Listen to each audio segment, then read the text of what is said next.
là, le principe, c'est que on va lancer, enfin, je vais vous envoyer l'adresse, je vais la mettre dans la discussion, un lien pour aller voir un petit film qui est sur YouTube, qui dure 13 minutes, donc c'est un film qui n'est pas long, que chacun va regarder de son côté, qui traite de la question de l'arrivée des réfugiés dans un petit village. Et puis, d'où le titre du séminaire Exilés dans les prés, puis monsieur Rafik Arfaoui, donc, qui est docteur en géographie, qui a soutenu sa thèse relativement récemment, en décembre 2021, donc, jeune docteur, une thèse intitulée Territoires multiples, accueil pluriel, géographie sociale de l'accueil des demandeurs d'asile dans les espaces non métropolitains. Voilà le thème complet, et qui pourra comme ça apporter aussi un éclairage sur ce film, mais aussi nous expliciter son travail de recherche. Et puis bien sûr que vous pourrez aussi poser des questions, réagir après le petit film, et puis après la présentation des travaux de M. Arfaoui. Encore une fois, le fait de lancer par un film, ça permet de rentrer tout de suite dans le vif du sujet avec, et vous pouvez tout à fait avoir un regard critique aussi sur ce film, il ne s'agit pas de l'encenser. Voilà, si ça vous convient, je vois qu'il y a Rebecca qui est arrivée. Bienvenue Rebecca. Et je coupe le son du PC, je ne sais pas qui c'est derrière ce mystérieux PC, mais je vais vous envoyer tout de suite dans la discussion le lien YouTube sur lequel vous pourrez aller visionner le petit film. Hop, je vous le mets immédiatement dans la discussion. Alors, hop, où est la discussion? Elle est là. Voilà. Et ce que je vous propose, c'est, il est 37, on se donne, disons, on se retrouve à -5, ça laisse le temps comme ça de lancer, voilà, de lancer le film, de le regarder. Donc, à 15h55, on se retrouve pour discuter de ce petit film, en espérant que ça fonctionne chez vous. Alors, je vais l'essayer chez moi déjà. Et moi, je reste connectée, bien sûr, je vais éteindre mon micro.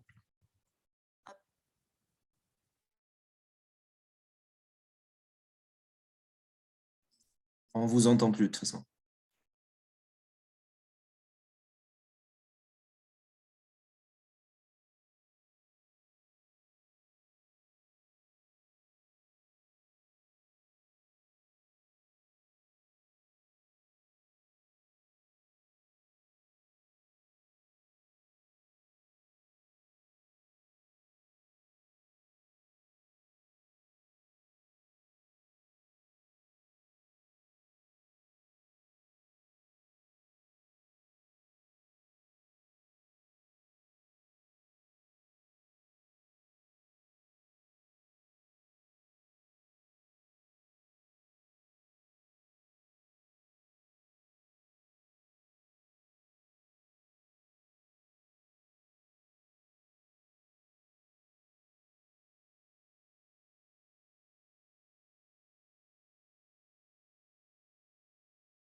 Bon, 54, 55.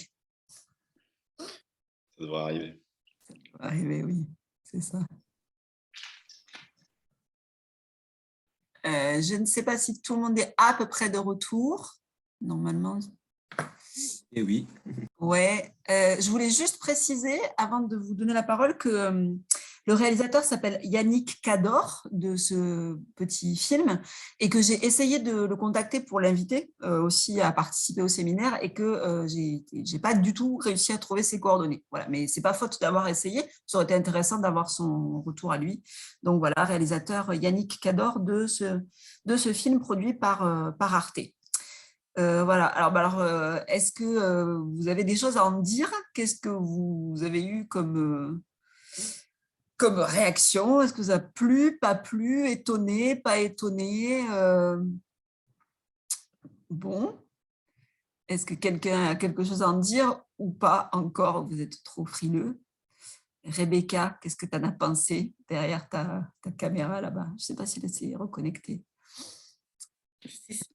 Si, je suis là. Ouais.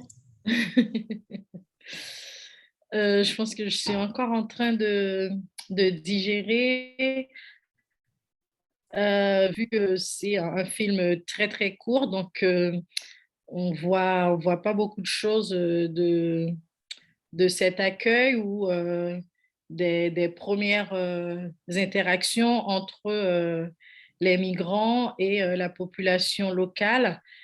Et moi, en fait, j'ai été un peu impressionnée par le côté que je qualifierais d'hostile, mais aussi qui est vrai, qui s'explique. Et puis d'autres personnes de la population, d'autres individus essaient quand même de temporiser pour faciliter un certain vivre ensemble.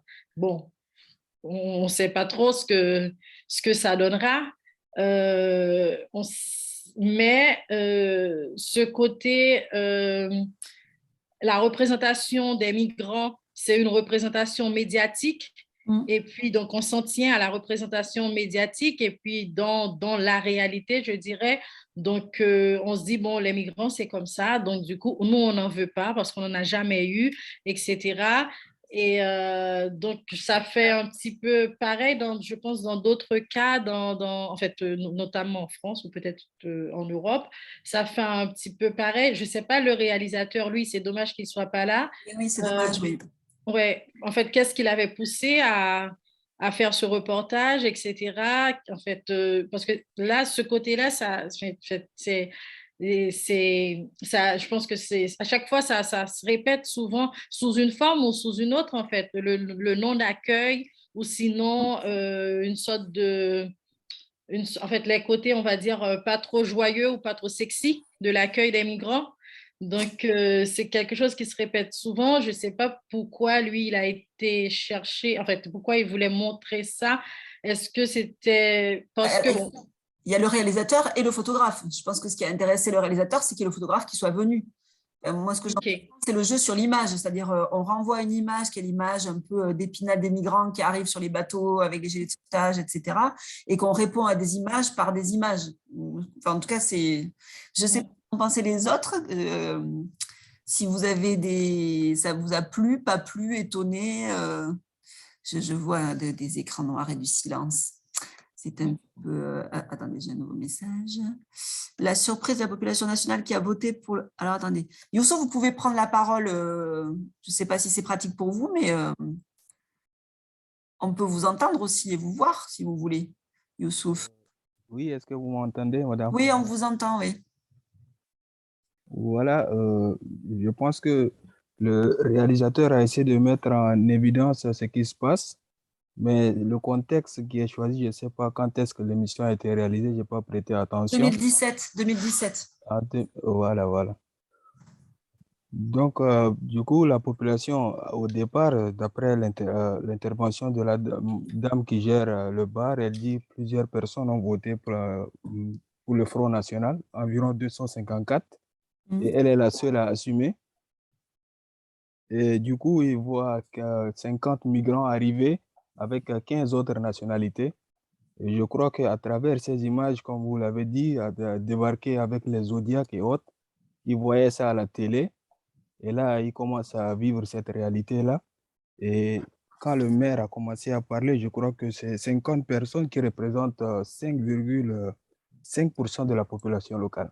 Oui, c'est ça. Donc, je crois que n'importe qui à leur place va avoir d'abord cette réaction et essayer de comprendre mieux après.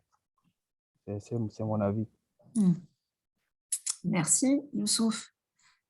Est-ce que quelqu'un d'autre a envie de réagir?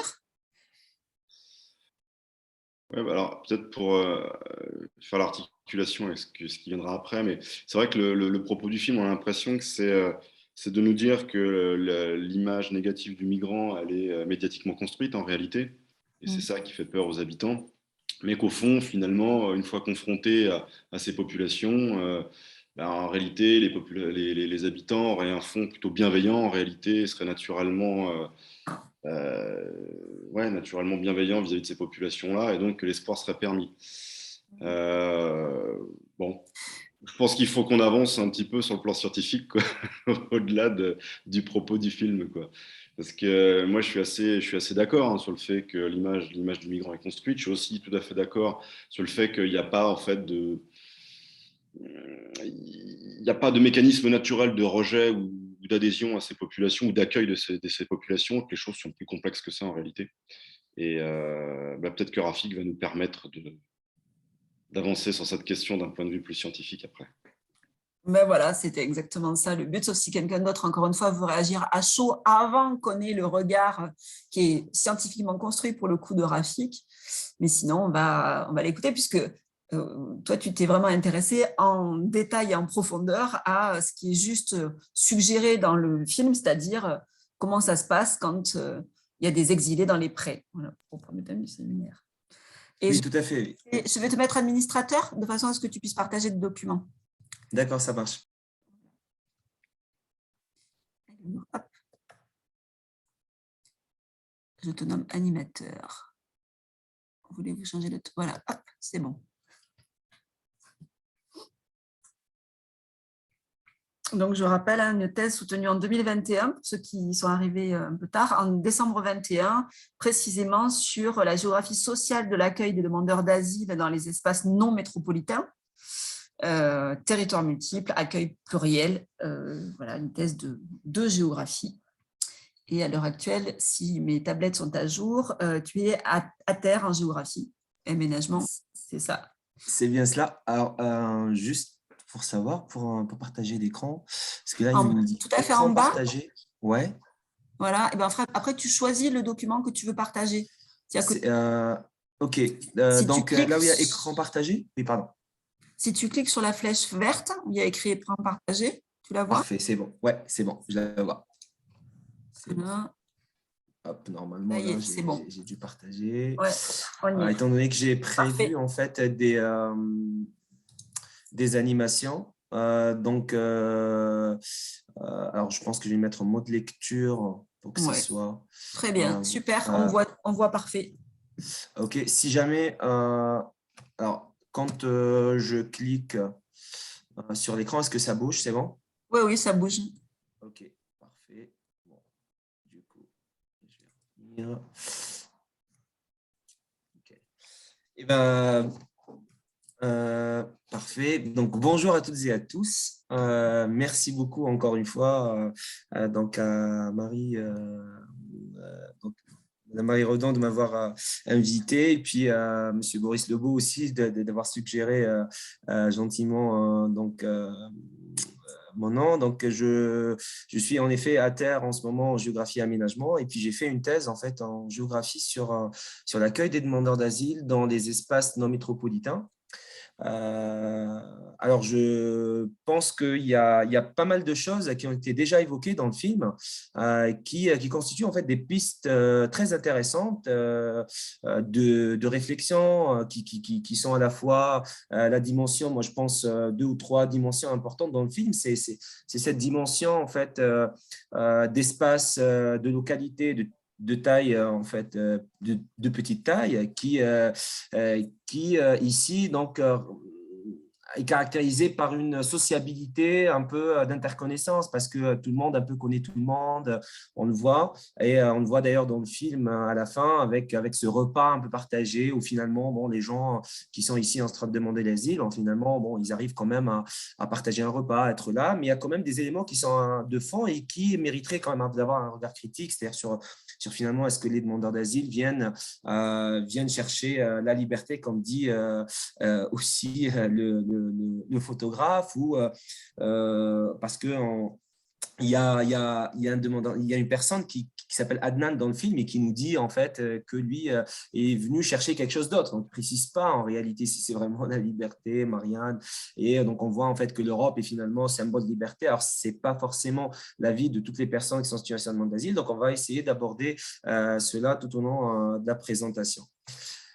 Donc, je vais essayer peut-être de rappeler un petit peu voilà, d'où est née ma recherche, un peu le contexte de recherche, et puis vous indiquer 2 ou 3 pistes de réflexion autour de la méthode que j'ai employée, et puis quelques éléments de résultats. Alors, la thèse est née en fait d'un contexte à la fois politique, j'allais dire académique, mais aussi personnel, et puis d'un environnement scientifique. Alors moi, je suis moi-même immigré, je suis immigré algérien qui vit en France depuis 2015, et en venant en 2015, il y a toute l'actualité qui est en fait celle de l'arrivée de personnes en situation de migration en Europe, donc le traitement médiatique qui est très important.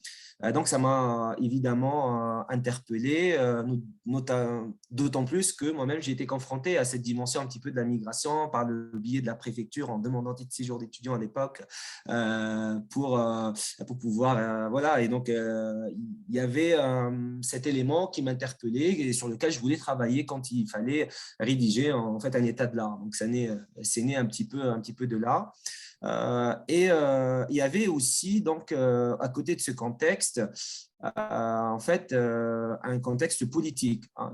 L'asile en France, en 2015, a fait l'objet d'une réforme. Alors, c'est la loi sur les immigrations. Il y a, comme dirait la politologue Catherine Witold de Vanden, qui a une frénésie législative sur les lois sur l'immigration, puisqu'il y en a eu depuis 1980 environ 28 réformes, pour vous donner juste un ordre d'idée. Et donc, cette énième réforme, elle a plusieurs points, mais le point principal qui est important à retenir et qui fait écho directement à ce qu'on a vu dans le film, c'est que l'État a renforcé le système d'hébergement contraignant, c'est-à-dire le dispositif national d'accueil des demandeurs d'asile en France. Désormais, l'État donc il contraint donc les personnes qui demandent asile à être hébergées dans telle et telle localité. D'accord ? À défaut donc si les personnes sont amenées à refuser cet hébergement parce qu'il ne leur conviendrait pas, il y a même des risques de perdre ce qu'on appelle l'ADA, donc l'allocation demandeur d'asile. Donc, c'est vraiment restrictif et contraignant. Et donc, il y a eu une multiplication donc, des créations de places d'hébergement un peu partout en France. Et donc, les espaces non métropolitains, notamment les espaces ruraux et les villes petites et moyennes, ont été concernés par ces opérations d'ouverture. On va le voir pourquoi, en fait, ces espaces-là aussi ont été concernés. Et puis, le troisième élément, c'est que pour mon contrat doctoral, donc ma thèse a été financée par un contrat doctoral ministériel attribué par l'Université Clermont-Auvergne. Dans mon laboratoire de rattachement, qui est l'UMR Territoire, c'est une UMR qui est quand même assez tournée vers l'étude des reconfigurations territoriales qui se jouent en dehors des grandes métropoles. D'accord ? Et donc, c'était l'idée aussi de comprendre ce qui se passait en dehors des grandes villes. Alors, ce qu'il faut savoir, c'est que la répartition des personnes en situation de demande d'asile ou bien des personnes exilées, on va dire, cette question d'institutionnalisation est multiscalaire, d'accord, puisqu'on retrouve l'idée de répartition depuis l'échelle européenne par plusieurs mécanismes. On a les hotspots qui sont installés en Grèce, en Italie, où on sélectionne des personnes, etc., pour essayer de les répartir. Et puis l'idée un petit peu qui revient souvent de burden sharing, c'est-à-dire partage du fardeau. Donc il y a une logique un petit peu de partage du fardeau qu'on retrouve à l'échelle européenne, fardeau de l'accueil d'un point de vue financier, mais aussi fardeau de l'accueil parce que, évidemment, les personnes, les pays premièrement confrontés à cela sont l'Italie, la Grèce notamment, parce que ce sont un petit peu la porte d'entrée, on va dire, vers l'Union européenne pour les personnes notamment qui arrivent par la voie maritime. Et puis, on retrouve en fait cette répartition à l'échelle nationale, comme je viens de le dire, avec cette loi, avec d'autres logiques. Hein, c'est celle du rééquilibrage territorial et puis de l'ouverture de places d'hébergement dans une logique en fait d'ouverture hâtive de places d'hébergement. Il fallait en ouvrir beaucoup, très rapidement. Et donc, dans ce dispositif national d'accueil, ce qu'il faut savoir, c'est qu'il se décline dans les régions. Donc, il y a des schémas régionaux d'accueil de demandeurs d'asile. Et ces schémas régionaux, ils fixent des objectifs, donc en matière de places d'hébergement, mais aussi en matière de critères pour guider un petit peu là où ces structures-là devraient être ouvertes. Parce que ce qu'il faut savoir, c'est que les associations qui gèrent les structures d'hébergement sont celles en fait, qui ouvrent les places d'hébergement. D'accord ? L'État, il lance un appel d'offres, on va dire, de 5000 places d'hébergement. Puis les associations, par exemple, France Terre d'Asile, Forum Réfugiés, etc., ou des associations beaucoup plus locales, qui n'étaient pas d'ailleurs spécialisées dans l'asile, mais qui représentent désormais une activité importante, vont proposer des ouvertures de places d'hébergement. Il se trouve qu'il y a un certain nombre de localités, comme ça, rurales, notamment, où il y a parfois des places d'hébergement, on va le voir dans des logements sociaux qui sont vacants, etc., qui vont être utilisés en fait, pour héberger ces personnes. Mais cette logique, donc qui est différente quand même de l'échelle européenne, hein, c'est une logique différente, mais qu'on retrouve parfois à l'échelle locale. Donc, l'idée d'hébergement contraignant et de dispersion, hein, c'est une politique à la fois de péréquation, mais aussi de dispersion de l'hébergement des personnes exilées. On le retrouve même à l'échelle locale, on va le voir, avec des structures d'hébergement dites diffuses. Donc, par exemple, des centres d'accueil de demandeurs d'asile qui vont plus être sur un ensemble qui est sur un seul bâtiment, ce qu'on voyait par exemple, ce qu'on retrouve aussi en milieu urbain dense parfois, qui en fait sont les anciens foyers Sonacotra, c'est-à-dire les foyers d'anciens travailleurs étrangers qui étaient à la base Sonacotral, même travailleurs étrangers algériens. Et donc, à l'échelle locale, ces cadres donc, peuvent être en fait configurés de façon à ce que les hébergements sont dans des appartements diffus et non plus sur une seule commune, mais sur plusieurs communes. D'accord ? Donc, il y a l'idée en fait de répartition de l'accueil. Et dans cette répartition, on va le voir, il y a des logiques parfois de sélection des migrants en fonction du profil, qui soit en fonction en fait, de la configuration familiale. Parfois, il y a des mères qui vont plutôt privilégier, on va dire, une sorte de lobbying presque auprès de travailleurs sociaux pour justement avoir plutôt des familles avec enfants. On va voir pourquoi. Alors, globalement, mes travaux donc, de recherche visent à opérer un double décloisonnement à la fois spatial et conceptuel. Donc, d'une part, dans la littérature scientifique, on voit que les études sur l'accueil, les études sur l'immigration internationale de manière générale, sont polarisées dans les grandes villes. D'accord. Et de l'autre côté, les études sur les espaces non métropolitains prennent peu en considération la dimension de l'accueil. Donc là, il y a une sorte de cloisonnement. Et puis, faire une thèse sur l'accueil des demandeurs d'asile en dehors des grandes villes, c'est faire dialoguer études sur l'immigration internationale et études sur le devenir des territoires.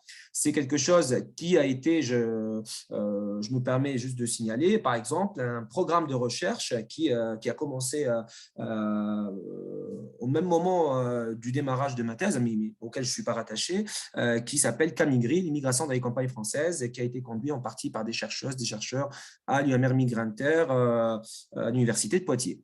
Donc, faire dialoguer études sur l'immigration internationale et études sur le devenir des territoires en travaillant sur l'accueil. Alors, pour moi, l'accueil, je le considère comme un processus déjà, un processus de construction de places dans et par l'espace. C'est-à-dire, de toutes les manières, on l'a vu un petit peu dans le film, que les personnes viennent et puis, d'une certaine manière, dans cette confrontation, un petit peu comme vous l'avez rappelé, un certain nombre d'entre vous dans vos commentaires, il y a une négociation de place entre ce qu'on pourrait appeler des insiders et des outsiders, ceux qui sont là et ceux qui viennent de l'extérieur.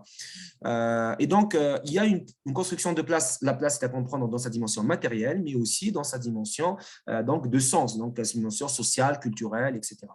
Et puis, les espaces non métropolitains, ça regroupe, donc, comme je l'ai dit, des espaces à la fois ruraux et urbains, des dynamiques hétérogènes, c'est-à-dire où on a des fragilités territoriales, mais parfois des dynamiques, donc, au contraire, du dynamisme sociodémographique, économique, etc. Alors, cette thèse que j'ai réalisée en fait, entre 2016 et 2021 précisément, elle porte en fait sur deux fronts de recherche, d'accord? Donc, il y a l'accueil à l'échelle locale et puis les dynamiques territoriales. Je m'intéresse aux deux dimensions et pour cela, j'ai employé une géographie sociale donc en me concentrant sur trois dimensions. À la fois les espaces où se déploie cet accueil, les acteurs de cet accueil-là et puis le temps de l'accueil ou plutôt la temporalité, et sachant que les trois dimensions sont l'essence même, comme dirait Guy Dimio, de toute géographie sociale presque. Et donc finalement, le questionnement que je me suis posé dans toute cette recherche, c'est un questionnement j'allais dire presque dialectique, c'est comment le territoire, dans ses dimensions à la fois matérielles, c'est-à-dire dynamique sociodémographique, économique, organisation spatiale, agit et configure l'accueil, lui donne un sens, l'organise, et comment en retour, en fait, cet accueil qui se met en place à l'échelle locale, en fait, il participe de la reconfiguration du territoire, parce qu'on n'est pas sans savoir que le territoire est un espace produit, approprié par ses acteurs. Donc, trois hypothèses ont guidé la réflexion. En fait, ces hypothèses, elles sont connectées entre elles. La première hypothèse, c'est que, donc, c'est ce que je disais dans ce questionnement, donc les dynamiques territoriales, en fait, configurent les dynamiques d'accueil, mais que puisque les dynamiques territoriales, y compris dans les espaces non métropolitains, et d'ailleurs là, je profiterai tout à l'heure de faire une petite critique aussi par rapport à ce qui a été dit dans le film, sur un petit peu l'image d'un espace rural, agricole, où on mange de la viande et on boit du vin, et donc finalement l'espace qui serait unique, mais alors on voit que finalement, non, l'espace non métropolitain, l'espace rural est beaucoup plus diversifié que cela. Il y a des gens qui ont des idéaux qui sont complètement hétérogènes. Donc l'hétérogénéité de l'espace non métropolitain, elle dessine une pluralité en fait d'accueil. Donc, une pluralité d'accueil, c'est-à-dire différentes manières de concevoir l'accueil, de le gérer, à la fois à l'échelle locale, mais aussi selon les territoires dans lesquels on se trouve. En retour, donc, les dynamiques de l'accueil reconfigurent ou participent de la reconfiguration territoriale de ces espaces situés en dehors des grandes villes. Alors, cette recherche, je l'ai menée à l'échelle de la région Auvergne-Rhône-Alpes pour plusieurs raisons, parce que je suis aussi dans une UMR qui se situe à Clermont-Ferrand et qui travaille beaucoup aussi sur la région Auvergne-Rhône-Alpes, mais aussi l'échelle régionale, elle a un sens ici institutionnel, dans le sens, comme je l'ai dit tout à l'heure, il y avait un schéma régional d'accueil de demandeurs d'asile, donc il y avait une logique aussi de travailler sur la région et de voir justement les différences, enfin les contrastes qu'il peut y avoir entre les territoires de la région. Et donc, pour pouvoir à la fois sélectionner mes terrains, les acteurs, conduire mes enquêtes, j'ai mis en place une méthodologie de recherche et qui s'articule, on va dire, autour de trois approches. D'abord, pour l'échantillonnage, j'ai opéré un échantillonnage des CADA, c'est-à-dire que l'entrée… CADA. Pardon. Les CADA. Les CADA, oui. Oui. Les CADA, donc les centres d'accueil de demandeurs d'asile. Donc, les centres d'accueil de demandeurs d'asile, l'entrée par l'espace, par l'institution, est comment dire, est une démarche assez classique dans une étude en sciences sociales sur l'accueil des personnes en situation de demande d'asile. Mais en fait, environner l'accueil, c'est-à-dire penser ce CADA dans son environnement territorial, est une démarche qu'on retrouve finalement peu. D'accord? Donc, l'idée, c'est d'opérer un traitement statistique, ça a été d'opérer un traitement statistique cartographique pour caractériser ces territoires en fonction qu'on est dans des territoires plutôt de grandes villes, villes moyennes, etc., mais aussi dans des espaces plus ou moins fragiles.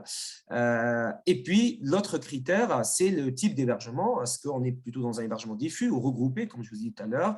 Et puis, l'ancienneté de la structure aussi. C'est-à-dire, j'ai sélectionné, vous allez voir, des structures qui sont plutôt récentes, qui ont été ouvertes après 2015, après la réforme, et une structure qui a été ouverte avant 2015, en 2001, pour voir finalement est-ce qu'il n'y a pas aussi cette question d'ancrage d'histoire locale. Ça a été évoqué brièvement aussi dans le film, avec finalement cette personne qui a son père immigré italien, et donc elle s'engage justement pour dire, ou espagnol, j'ai oublié, voilà, espagnol, pardon, et donc qui finalement va s'engager parce qu'il y a une histoire familiale, une dimension d'histoire qui est là-dedans. Donc, et puis les autres approches sont des approches que vous détaillerez, classiques, ethnographiques ou une approche plus expérimentale, une cartographie participative et sensible. Vous me direz si jamais vous ne voyez pas des animations qui s'affichent, si jamais, voilà, donc normalement ça va. OK, donc pour sélectionner, donc, à partir de cet échantillonnage, j'ai identifié 3 centres d'accueil de demandeurs d'asile. Le premier se situe dans un espace non métropolitain fragile et est disposé dans un hébergement diffus qui se trouve en fait à l'est de Clermont-Ferrand, dans le département du Puy-de-Dôme, autour des 4 communes d'Ambert, Arlan, Caillas et Saint-Amand-de-Saville. Vous voyez ici, sur ces 4 photographies, qu'en fait, ce sont des appartements du parc immobilier social qui appartient à des bailleurs sociaux ou bien à des logements communaux en fait, qui appartiennent à la commune, mais c'est des logements conventionnés. Donc, cet espace, il se situe donc dans un environnement, vous voyez ici sur cette carte de la région, de fragilité territoriale.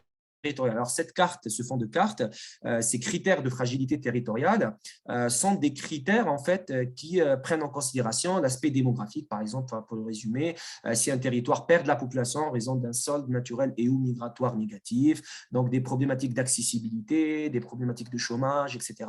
Et donc, on a comme ça des territoires qui sont plus ou moins fragiles, qui se dessinent à l'échelle de la région. Donc, ça, c'était le premier CADA. Le deuxième, qui se situe également dans l'ancienne région Auvergne, donc dans le département, cette fois-ci, de la Haute-Loire, appartient à un espace non métropolitain également fragile, mais cette fois-ci autour d'un hébergement regroupé. Alors, les photographies, par exemple, les 3 et 4, elle montre en fait la structure d'hébergement qui est un ancien foyer d'accueil de missionnaires qui venaient de pays anglophones avant de partir en Afrique, et donc qui apprenaient le français ici. C'est un bâtiment qui a été racheté par la suite par un bailleur social donc qui est basé au Puy-en-Velay, en Haute-Loire, et qui a été loué aussi au CADA. Et donc, c'est un CADA ancien qui date de 2001, là, pour le coup, contrairement au précédent qui a été ouvert en 2016. Donc, là aussi, se situe dans un espace non métropolitain fragile. Et puis, le troisième CADA, Combe de Savoie, il se situe dans le territoire savoyard. Et c'est un hébergement diffus comme le premier, mais cette fois-ci, c'est un espace non métropolitain dynamique. Alors, il est autour des 3 communes de Montmélian, Saint-Pierre-d'Albigny et Aiguebelle, et se situe donc dans un espace non métropolitain dynamique. Ce que j'ai oublié de dire, c'est que dans le CADA, donc je vous ai montré le deuxième tout à l'heure, qui était autour d'un hébergement regroupé, il se situe au Chambon-sur-Lignon. Et le Chambon-sur-Lignon, c'est, si vous connaissez, en fait, c'est une localité assez particulière parce que à la fois, c'est un territoire protestant, traditionnellement, et puis aussi, c'est un territoire qui est reconnu juste parmi les nations. Il y a 2 localités comme ça qui sont reconnues juste parmi les nations pour avoir protégé des Juifs durant la Seconde Guerre mondiale à l'échelle mondiale. Et puis, on a donc le Chambon-sur-Lignon, une autre, je ne me souviens plus, aux Pays-Bas ou au Danemark. Et donc, vous avez cette dimension d'histoire locale d'accueil qui m'intéressait aussi. C'est pour ça que je l'avais identifié. Ensuite, il y a 3 groupe d'acteurs, on va dire, les acteurs institutionnels et associatifs, c'est-à-dire l'État, les élus, les associations qui sont l'acteur central, en fait, l'association qui gère les structures d'hébergement. Alors, pour ces acteurs, avec les bénévoles, etc., j'ai employé des outils assez classiques, finalement, des entretiens semi-directifs, des cartes mentales auprès des bénévoles pour interroger leur espace vécu, en fait, et leur manière de percevoir l'espace et la société locale. Et puis, une méthode avec les demandeurs d'asile de cartographie participative et sensible. Et j'aimerais bien m'arrêter brièvement sur cette méthode. Alors, j'ai repris cette approche expérimentale de collègues chercheuses en géographie de l'Université de Grenoble, Sarah Mikidjian et Anne-Laure Ramilazari, qui avaient travaillé justement avec des personnes en situation de migration et qui, dans le cadre d'ateliers, avaient mis en place une cartographie participative et sensible. Alors, pourquoi moi j'ai choisi cette méthode et pas une autre? C'est que l'idée est née d'abord de mon contexte en fait, de conduite des enquêtes en master dont je vous parlais tout à l'heure. Donc, en fait, dans mon mémoire de master, j'avais interrogé, en utilisant des entretiens semi-directifs, des personnes qui étaient en situation de demande d'asile au nord de Clermont-Ferrand, qui étaient hébergées dans un CADA également. Et donc, je les recevais en fait dans une salle en face à face pour leur poser des questions. Alors, dans une pièce silencieuse, fermée, il y avait quand même une certaine gêne qui s'installait et je voyais que d'une certaine manière, ma position ici de chercheur se confondait avec presque la position d'une personne qui est à l'OFPRA, l'Office français de protection des réfugiés et des apatrides, qui gère en fait les dossiers des demandeurs d'asile, en tout cas qui attribue le statut de réfugié en première instance en France. D'accord ? Et donc, je me suis dit, bon, là, il y avait quand même un enjeu éthique, d'autant plus que je les faisais dessiner par la suite des cartes pour retracer leur parcours. Et en fait, les dynamiques qui ressortaient à travers les cartes étaient beaucoup plus importantes que les dynamiques qui se dégageaient à travers les entretiens semi-directifs. Donc là, je me suis mis à lire un petit peu et donc j'ai découvert comme ça les travaux des collègues de l'Université de Grenoble. Donc, il y a un enjeu éthique. L'enjeu éthique, c'est de ne pas reconduire des formes de violence symbolique, de violence politique qui sont induites par la dérive du système de l'asile, dirait Karolina Kobyliski, et puis qui finalement, en fait, tout le système de l'asile est basé sur les preuves de crédibilité narrative, c'est-à-dire les personnes qui viennent demander l'asile, on les suspecte d'être des faux réfugiés, il faut qu'ils prouvent à travers leur qu'en fait, ils ne mentent pas, ils disent la vérité. Donc, on va leur poser des questions directes sur des questions parfois qui peuvent toucher leur intimité, etc. Et donc, l'idée, c'est d'opérer en fait un décentrement narratif, de penser à autre chose. Donc, ça, c'est le premier enjeu de la cartographie participative et sensible. Le deuxième enjeu, c'est un enjeu politique parce que, et là, je reviens un petit peu au film, donc souvent, en fait, dans le film, il y a cette idée, donc je trouvais un petit peu, alors pour ma part, je ne sais pas pour vous, mais en tout cas, je trouvais un petit peu gênant de prendre comme ça des gens, des photographier, alors que les gens sont autour de la table, et puis ceux qui sont à côté, c'est dommage, on n'a pas de réalisateur pour lui demander aussi comment les personnes ont participé ou pas. Est-ce qu'il y a eu voilà, vraiment une incitation? Est-ce qu'il y a eu une démarche voilà, qui venait des gens? Donc là, peut-être, je pense qu'il y a quelque chose aussi à voir de ce côté-là. Mais en fait, il y a une démarche intéressante, certes par l'art, etc., mais quand même, il y a une démarche dans le sens où leurs revendications, ces gens-là, on n'entend pas finalement, vis-à-vis de l'Europe, vis-à-vis donc des revendications, parfois, souvent qui existent même, parce que ces gens-là, ils ne débarquent pas directement dans le village, mais en fait, ils ont passé une succession d'étapes avant. Donc finalement, quelles sont leurs aspirations politiques, sociales, spatiales, de finalement différents espaces qu'ils ont parcourus, des sociétés qu'ils ont côtoyées. Et donc, pour reprendre un petit peu le terme de Gérard Noiriel, en fait,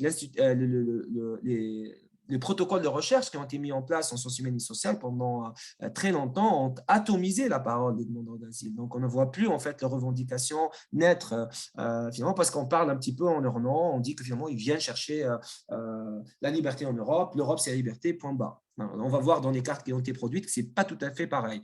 Et donc, un troisième enjeu, c'est un enjeu épistémologique, c'est de repenser le mode de production cartographique, puisqu'ici, on ne fait pas une carte pour les personnes en situation de demande d'asile, mais la carte elle est produite par eux. Donc, il s'agit de se réapproprier la carte en tant outils de pouvoir par celles et ceux qui font l'objet en fait de l'accueil pour parler eux-mêmes de comment ils voient l'accueil, où est-ce qu'ils l'ont vécu cet accueil, est-ce que c'est vraiment l'échelle locale, est-ce que c'est ailleurs, qu'est-ce que représente pour eux l'accueil en réalité. Donc pour réaliser cette cartographie participative et sensible, il y a donc il y a des ateliers. Donc moi j'ai co-organisé avec les personnes en situation de demande d'asile dans les 3 terrains que je vous ai présentés tout à l'heure, des ateliers de cartographie participative et sensible.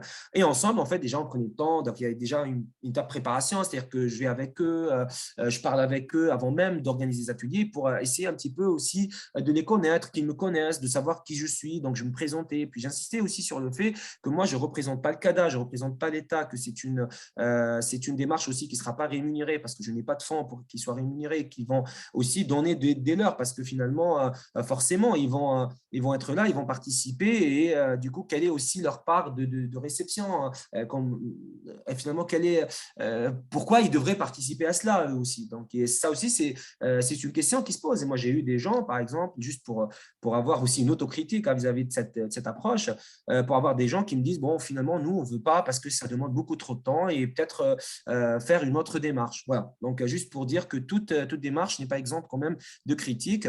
Et donc, à partir de post-it, comme vous voyez sur la photo 2, je leur demandais en fait d'écrire des mots, de dessiner des choses, en tout cas, qui racontent des fragments de souvenirs, en tout cas, qui racontent ce que représente pour eux le parcours migratoire, l'accueil. Je ne les limitais pas dans le temps et dans l'espace. C'est-à-dire, en gros, je leur disais de parler, que ce soit pour des expériences d'aujourd'hui, d'avant, pendant le parcours, peu importe. D'accord. Donc, j'ouvrais en fait cet espace finalement à différents temps et puis finalement que ce soit avant l'arrivée, durant le village. Et donc, il y avait comme ça des post-it qui étaient collés au fur et à mesure sur le mur. Et il y avait même, au fur et à mesure qu'on collait ces post-it, des gens qui commençaient même à coller leur post-it à côté de celui des autres dans une sorte en fait de proximité déjà. Et donc, il y avait un dialogue déjà qui se mettait en place. D'accord. Donc, l'idée, c'est de regrouper ces mots autour de catégories et donc de faire une symbolisation visuelle par la suite, c'est-à-dire de leur donner, avec des gommettes de couleurs et de formes différentes, une légende commune qui raconte le parcours migratoire. Parce que l'idée, c'est qu'il y a des trajectoires individuelles, des parcours individuels de toutes ces personnes, et comment à travers cette cartographie participative et sensible dans le sens où ça interroge aussi leurs émotions, leur rapport à l'espace, leur rapport à la société, sensible aussi du fait du sujet, de l'intimité parfois, et puis participative aussi du fait de cette démarche participative dans le sens où il y a des expériences individuelles qui font émerger un récit collectif autour de l'exil. Et à partir de cette légende, il y avait par la suite une réalisation donc de dessins individuels sur un fond de carte blanc, donc pas de fond de carte, pardon, sur une feuille blanche pour dessiner finalement leur parcours. Et moi, je me mettais à côté d'eux pour justement essayer de comprendre un petit peu comment ils dessinaient leur parcours et puis qu'est-ce que ça raconte. Finalement, on n'est plus dans une position de face à face, on est en parallèle. Il n'y a plus finalement la dimension que je retrouvais avant dans mes ateliers durant mon expérience en master. Donc, une fois que la méthode, peut-être Marie, pardon, il y avait une réaction peut-être ou non? Non. Ok, pardon. Non, juste qu'on prévoit de laisser du temps après pour la discussion. Après. Tout à fait, je vois que j'ai pris un petit peu de temps, désolé. Ok, donc, à partir de cette méthode, il y a un certain nombre de résultats donc, qui se dégagent. Et puis, pour vous rappeler, juste garder en tête que finalement, il y a 2 questions qui guident ma réflexion. C'est comment le territoire, dans tout son ensemble, oriente l'accueil et puis comment, en retour, cet accueil oriente le territoire. Donc, l'ensemble des résultats que je vais vous présenter s'inscrivent dans ce questionnement. Donc, à partir de ces cartes sensibles, déjà, le premier résultat en fait, qui ressort, c'est que l'accueil qu'on voit, par exemple, dans le film, il déborde le local. D'accord? L'accueil, il ne se vit pas seulement à partir du territoire vécu de celles et ceux qui vivent l'accueil. En fait, il n'est pas à l'échelle locale, il n'est pas dans les localités seulement, il est dans l'ensemble du parcours qui a été vécu. Alors, je vous présente cette carte qui a été réalisée par une personne de nationalité afghane, jeune, célibataire, âgé d'une vingtaine d'années, jeune homme, et donc qui quitte l'Afghanistan pour arriver dans la commune d'Arlan, dans le tout premier CADA que je vous avais montré dans le département du Puy-de-Dôme. La carte, elle commence en bas à gauche avec un cercle rouge sur lequel c'est marqué en fait pas de vie. Donc, finalement, ici, il y a l'idée de départ. Donc, la cause du départ, parce que Cercle Rouge représente dans la légende coproduite par les gens à Amber, finalement, l'idée de danger de taille différente, donc perçue en fait différemment. Et donc, dans cette légende, on voit que finalement, il y a un danger dans le départ. Au départ, en fait, ce danger-là, c'est l'absence de vie parfois pouvant et qui est pouvant même égaler la mort.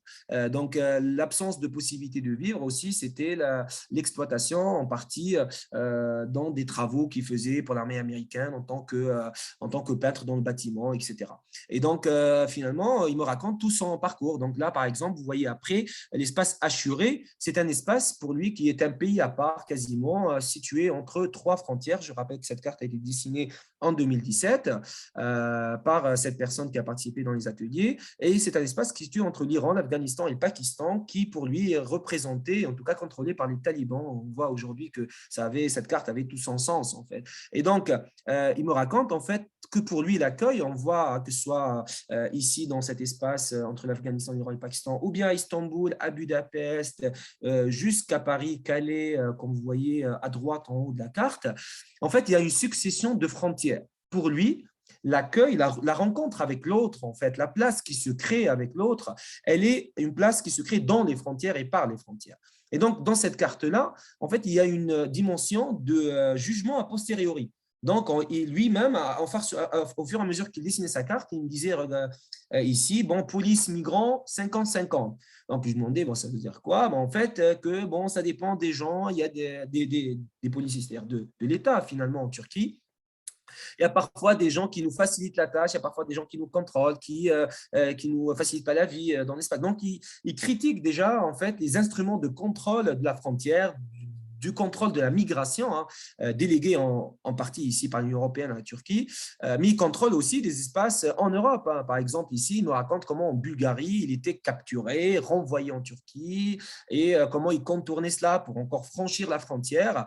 Et on voit que le cercle rouge, il se déplace par le déplacement et le franchissement de la frontière, que ce soit en train, à pied, par les montagnes, dans une voiture. Enfin, c'est un parcours de plus de 4 mois.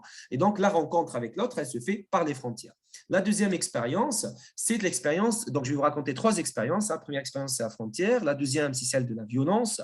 Et cette fois-ci, c'est une carte, vous voyez, qui part d'un autre espace. Cette fois-ci, c'est une femme, jeune femme célibataire, qui quitte son pays, la Côte d'Ivoire, pour des raisons de conflit en fait, dans sa famille, risque d'excision, risque de mariage forcé avec une personne qu'elle ne veut pas épouser. Et puis, donc, il y a un cercle noir ici qui est collé pour représenter à gauche du dessin la cause du départ. Alors, juste dans cette carte, pourquoi je parle d'une violence à toutes les étapes? Parce que vous voyez le triangle orange qui occupe des tailles différentes pour montrer en fait l'incertitude, mais aussi le danger, etc. Il se déplace en fonction, on le retrouve au Niger, en Libye, à Tripoli, qui occupe en fait une place à part Tripoli, parce que c'est l'espace à partir de laquelle il a organisé d'une certaine manière son départ pour l'Italie, dans l'embarcation. Et en fait, il y a vraiment un danger beaucoup plus important qu'elle vit. Mais on retrouve ce triangle à Paris. Alors, ça peut être étonnant. Pourquoi le triangle à Paris? C'est une personne qui, en arrivant en France, n'avait pas d'hébergement et donc a fait l'objet en fait d'une proposition par une personne de nationalité ivoirienne de bénéficier d'un logement en échange de rapports sexuels non consentis. Et donc forcément, elle vit ça comme une violence en fait vis-à-vis de sa condition de femme. Et cette violence-là, elle est en partie induite du fait de l'absence en fait d'une possibilité d'être hébergée, alors qu'elle venait, je pense à l'époque, d'introduire une demande d'asile, mais puisque on parle de cela, donc 50% environ des personnes sur ce demande d'asile ne bénéficient pas d'un hébergement, alors que c'est leur droit. Normalement, c'est le devoir de l'État français d'avoir cet hébergement. Enfin, il y a un continuum de violence. En fait, ce continuum de violence, on le retrouve à différentes étapes, que ce soit dans le départ, pendant le parcours et par la suite. D'accord? Donc, la rencontre aussi avec les espaces qu'elle a parcourus, c'est une question de violence vis-à-vis de sa condition aussi finalement de femme ici. Et puis, la troisième expérience, c'est celle de l'ancrage qui se dérobe à chaque fois. Le parcours de ce jeune homme de nationalité syrienne qui, à l'époque de la réalisation des ateliers, a déjà eu le statut de réfugié. Son parcours commence à gauche en 2014 et se termine par la suite par Grenoble Université sous une forme de spirale. Il raconte son voyage et sa volonté de s'ancrer en Turquie, à Istanbul, à Ankara, à Izmir. Il raconte son expérience dans le camp on pourrait le dire, c'est-à-dire ça relève, comme dirait Michel Agier, d'un environnement concentrationnaire, c'est un environnement de camp avec des barbelés qui l'entourent, etc. Et donc, finalement, on retrouve, par exemple, en Turquie, etc., la volonté de s'ancrer parce qu'il y avait du travail qu'il a trouvé, mais il ne pouvait pas, en fait, être légitime, entre guillemets, administrativement, parce qu'il n'avait pas de papier. Donc, à chaque fois, en fait, qu'il pensait c'est bon, il allait s'ancrer, après le turc, pour vous dire, à chaque fois qu'il y avait une volonté de s'ancrer, en fait, cet ancrage, il se dérobe parce qu'il n'y a pas de légitimation des administrations de l'immigration dans ces différents pays. Et ici, arrivé à Saint-Pierre-d'Albigny, la localité d'hébergement durant la demande d'asile. Il a obtenu le statut de réfugié. Maintenant, il commence à se projeter en s'inscrivant à Grenoble Université, en ayant un logement social dans la commune de Barbie, dans la banlieue de Chambéry. Et donc, la légitimation des administrations de l'immigration lui donne en fait une possibilité de projeter sa vie. Et donc, tout au long de cet accueil, l'ancrage se révèle dans son vécu comme étant un élément très important. Donc, voilà pour vous dire qu'en fait, l'accueil déborde le local et ça, c'est le premier grand résultat. Le deuxième élément important maintenant à l'échelle des territoires, c'est que dans ces espaces hétérogènes dont je vous ai parlé tout à l'heure à l'échelle de la région Auvergne-Rhône-Alpes, la géographie de l'hébergement des demandeurs d'asile dans des territoires qui sont différents, elle génère des inégalités entre demandeurs d'asile. Pourquoi? Parce que à l'intérieur du territoire, par exemple ambertois, entre Ambert, la petite ville qui a les équipements et services publics nécessaires, il y a une accessibilité plus importante que dans un village à côté, par exemple, qui s'appelle Saint-Amand-Roche-Savine, 500 habitants. Il se trouve, tout à l'heure, je vous ai parlé de la dispersion à l'échelle locale, que le maire de la commune Saint-Amand-Roche-Savine, 500 habitants, qui… Excusez-moi, il y a quelqu'un qui veut entrer. Désolé, Rafik. Et comme moi, je ne peux pas le faire entrer puisque je suis peu administratif, est-ce que je peux le faire entrer? C'est un peu tard. Alors, moi, vous êtes entré. Alors, rentrer, je n'ai pas eu cette… Ah, si, admettre. C'est bon. Okay, bon, voilà, désolé. Pas de souci. Mieux vaut tard que jamais. Tout à fait. Voilà, donc pour vous dire que l'hébergement à l'échelle locale, par exemple, dans cette commune, il y avait donc une localité qui avait besoin, donc le maire avait besoin d'avoir des familles avec enfants pour remettre donc pour empêcher la fermeture de l'école primaire, donc de maintenir un service public. Donc il avait sélectionné en fait une famille des familles de réfugiés en se coordonnant avec les travailleurs sociaux. Donc, les gens qui arrivaient, ils arrivaient dans le territoire ambertois, mais par la suite, ils étaient encore dispersés à l'intérieur de ce territoire dans une autre localité. Donc, la dispersion dont on parlait tout à l'heure, elle s'opère également à l'échelle locale. Sauf que les conditions du territoire, donc en fonction de l'accessibilité, la fragilité, elles ne permettent pas d'avoir la même accessibilité. Donc, il y a des inégalités qui s'opèrent entre les personnes en situation de demande d'asile. Pourquoi? Parce que le financement de l'accueil des demandeurs d'asile en France, il est fait en fonction des places d'hébergement, en fonction de la structure. Par exemple, si une structure a 60 places d'hébergement, elle a tant de budget pour pouvoir subvenir. Donc, la dimension territoriale, l'éloignement du centre, le transport qui n'existe pas, il n'est pas pris en compte. Donc, les travailleurs sociaux se retrouvent à faire en fait 4 heures de route par jour, parfois, pour emmener les gens à la préfecture, aux rendez-vous médicaux. Et donc, le suivi, il est certainement différent que celui dans un territoire, par exemple en Savoie, où il y a une liaison ferroviaire qui permet de se déplacer beaucoup plus facilement à Chambéry, à Grenoble et entre les localités même de l'accueil. Donc là, c'est la première dimension. La deuxième dimension, c'est que contrairement à ce qu'on pourrait penser, la fragilité territoriale, donc le fait de perdre de la population, d'avoir des logements vacants, et comme ça a été dit tout à l'heure, bon, peut-être aussi un territoire qui est un peu fragile, il encourage au contraire parfois l'accueil. Pourquoi? Parce que justement, le fait d'avoir des logements vacants, notamment dans le parc immobilier social, ça permet d'avoir des possibilités de créer des places d'hébergement, premièrement. Ça permet aux élus locaux de remettre sur le marché ce bâtiment vacant, aux bailleurs sociaux d'avoir la possibilité de les louer pendant 15 ans, parce qu'un contrat de centre d'accueil de demandeurs d'asile, c'est 3 fois 5 ans. C'est le maintien de services publics, l'école primaire dont je parlais tout à l'heure. Mais moi, je dis qu'il y a une approche, utilitariste, le terme est un peu peut-être fort, donc utiliser l'accueil pour répondre aux enjeux du développement territorial à l'échelle locale par les élus locaux. Mais ce qu'il faut savoir, c'est que, comme vous avez dit tout à l'heure, comme vous avez vu tout à l'heure dans le film, le maire disait, on nous impose ça, moi, il faut que je prépare la population. Justement, le fait de dire, en fait, de construire un récit par le territoire, de dire, en fait, les gens qui viennent, ils vont nous permettre de maintenir des places, etc., c'est une manière pour les élus locaux, en fait, de légitimiser l'accueil auprès d'une fraction de la population qui serait réfractaire pour dire que, les gens qu'on accueille, ils nous permettent quand même d'avoir un résultat. Donc, il y a des enjeux quand même de politisation, de dépolitisation de l'accueil à voir ici dans cette dimension. Mais in fine, en fait, ça me permet de mettre en évidence une sorte de spatialisme de la politique nationale d'asile. C'est-à-dire que la capacité de l'État à croire en la répartition spatiale, à résoudre des problématiques sociales et politiques, par la dispersion, la répartition, on voit que finalement, ça dégage en fait des inégalités à l'échelle territoriale, à l'échelle locale. Alors, ça, c'est la dimension matérielle du territoire. La deuxième dimension, c'est la dimension idéale du territoire. Donc, la dimension idéale, dans mes 3 territoires, pour résumer, donc j'ai une faible présence d'étrangers et d'immigrés comparée à la moyenne régionale et nationale en France. Donc, il y a très peu, en fait, de présence d'étrangers et immigrés. Néanmoins, moi, j'ai considéré qu'en fait, il y avait l'ancrage de traditions d'accueil à prendre en considération, une sorte de culture locale d'accueil de l'autre, par cette idée d'outsider. Donc, finalement, j'ai interrogé les mémoires mobilisées à différents niveaux, individuels, associatifs, religieux, et comment ça pouvait, en fait, cet ancrage de mémoire locale, comment ça pouvait, en fait, amener une localité à s'engager dans l'accueil, etc.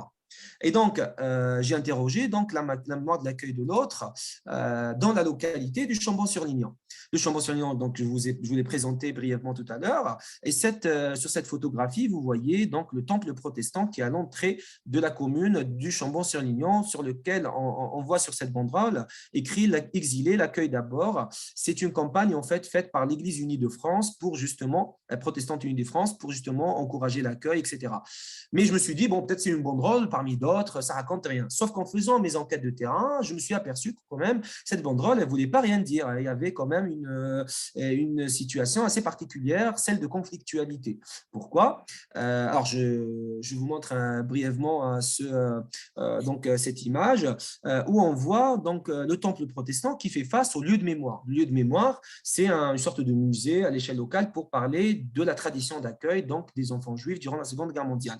La commune, elle est, donc la mère, c'est Madame Eliane Vauquier-Motte, donc la maman de Laurent Wauquiez. Il y a quand même déjà des enjeux ici vis-à-vis donc du rejet de l'accueil à l'échelle régionale qui interroge, qui interpelle une partie des habitants. Et donc, l'Église protestante, une partie des bénévoles ont voulu inscrire dans ce lieu de mémoire l'activité de l'accueil des demandeurs d'asile qui, rappelons-le, dans ce cas-là, existe depuis 2001. Parce qu'ils disent, il faut quand même qu'on montre, ne serait-ce qu'avec des expositions temporaires, le fait qu'il existe un accueil dans notre localité et que ça permet en fait de dire qu'il y a une continuité dans notre localité, au Chambon-sur-Lignon, de l'accueil depuis en fait les Huguenots de la montagne durant le XVIe siècle, en passant par les enfants juifs durant la Seconde Guerre mondiale, jusqu'à aujourd'hui. Ça a été refusé sous le prétexte de dire c'est pas moi qui gère le lieu de mémoire, mais parce qu'il y a des financements qui ne permettent pas, etc. Mais donc, ça crée en fait une sorte de conflictualité parce qu'une partie des habitants accuse la municipalité par justement l'ancrage d'une mémoire locale. Et ici, c'est un marquage spatial de la mémoire locale, du lieu de mémoire, d'évacuer le temps actuel de l'accueil.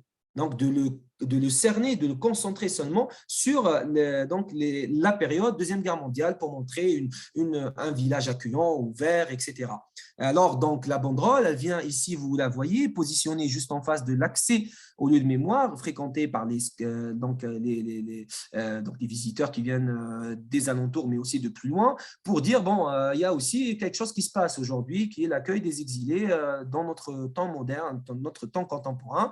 Mais il y a aussi un une autre manière de contourner cela, c'est en travaillant, par exemple, la CIMAD et un certain nombre de bénévoles, travailler avec les enseignants des villages autour pour justement, quand il y a des visites scolaires, de parler, de ramener ces bénévoles de la CIMAD pour parler en fait de l'accueil qui se fait actuellement auprès de ces groupes scolaires. Et donc, il y a un contournement, un détournement même de la fonction du lieu de mémoire pour parler de l'accueil actuel.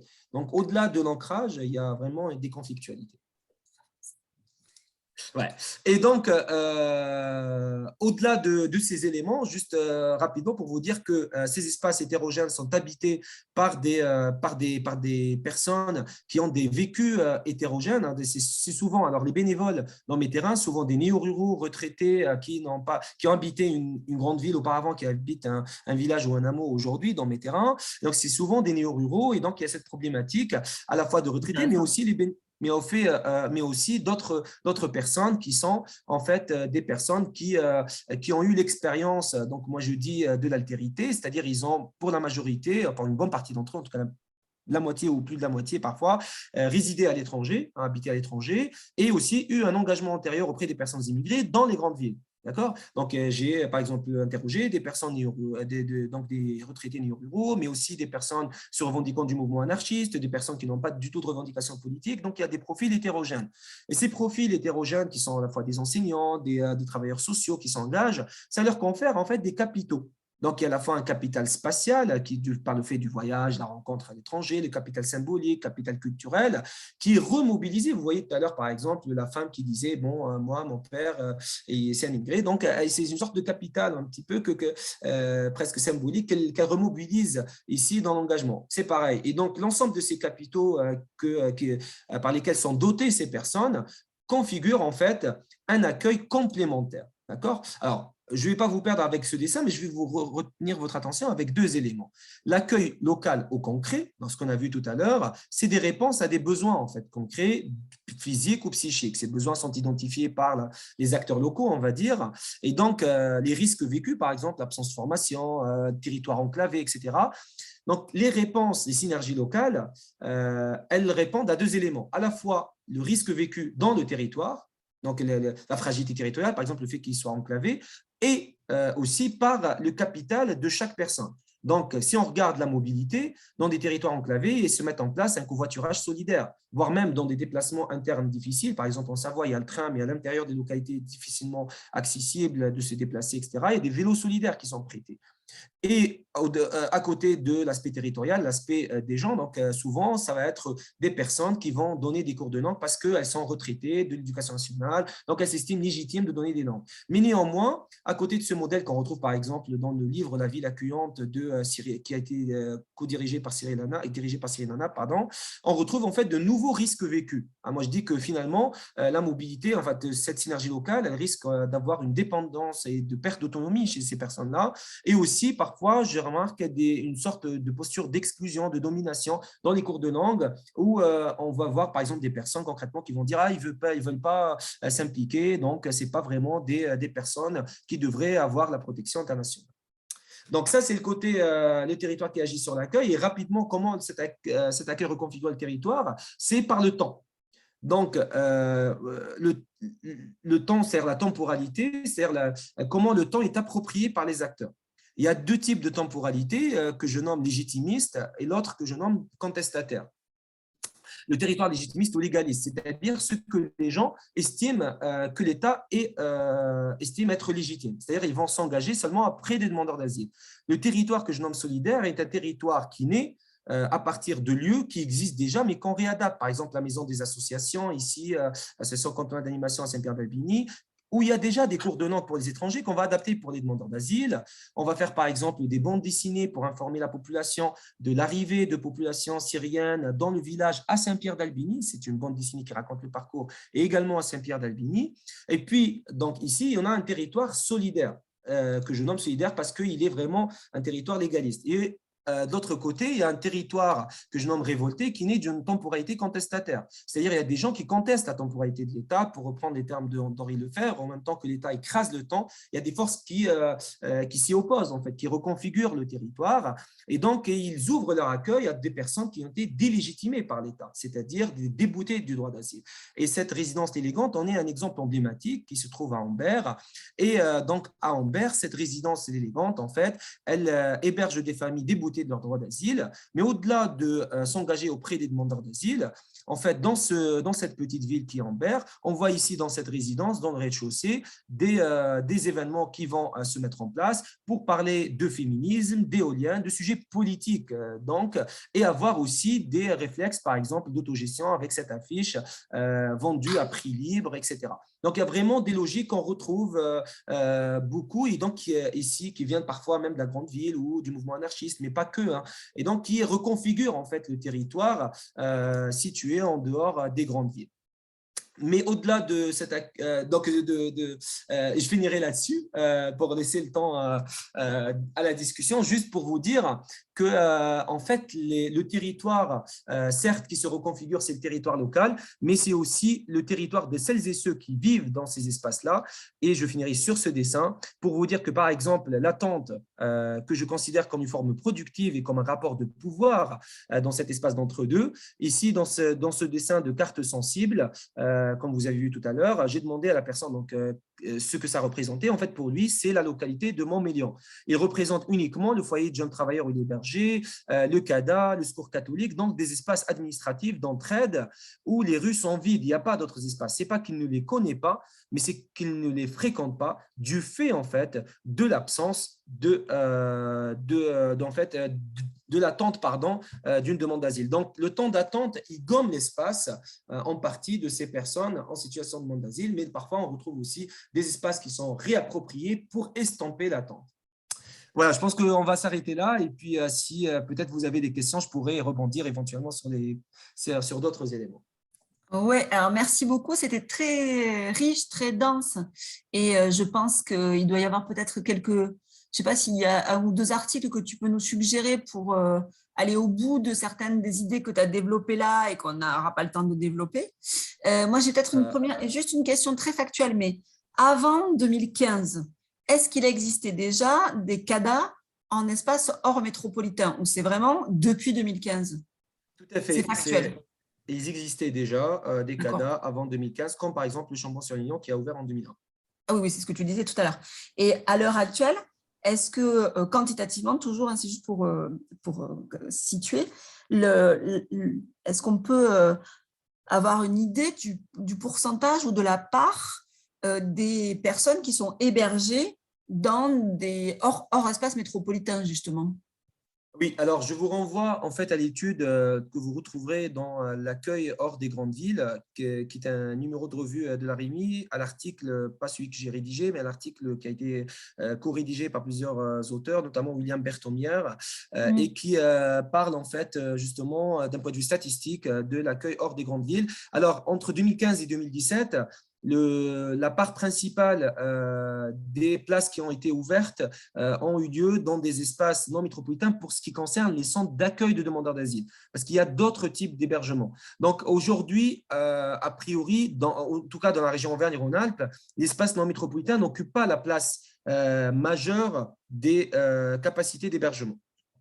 Donc, quand même, les territoires, on va dire, métropolitains, les grandes agglomérations urbaines et leurs couronnes périphériques occupent le nombre de places la plus importante. Voilà. D'accord, mais les pourcentages de croissance les plus importants de places, c'est dans les espaces non métropolitains? Pour les CADA et pour ce qui concerne la période 2015-2017. Okay. Et pour d'autres structures d'hébergement, ça peut être différent en fait, parce qu'il y a d'autres structures d'hébergement, telles que par exemple les hébergements d'urgence de demandeurs d'asile, où il y a eu une croissance qui peut être différente. Donc, je vous invite vraiment à regarder les chiffres de plus près concernant cette croissance. D'accord, merci pour moi. Mais j'aurais d'autres questions si personne n'en a. Ça m'étonnerait que Rebecca n'ait pas de questions, la connaissant, mais peut-être d'autres. Comme on ne voit pas vos visages, en fait, c'est pour ça que je ne parle pas des autres participants. Mais n'hésitez pas à prendre la parole ou à la demander, bien sûr, les uns les autres. Alors, qui se lance? Bon, ben Rebecca, donc, vas-y, on t'écoute. Merci Marie. Je remercie aussi, je ne vais pas écorcher votre nom, c'est Rafik Harfaoui, c'est ça? C'est bien ça. D'accord. D'accord. Je vous remercie aussi pour cette très belle présentation et je voulais revenir sur deux choses en fait, juste par question de curiosité, je dirais, de doctorante.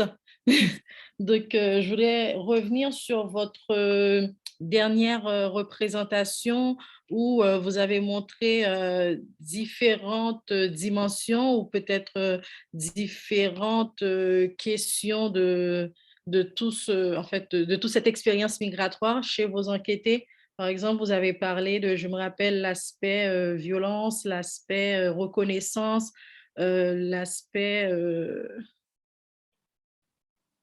vous voyez de quel schéma? Le schéma circulaire?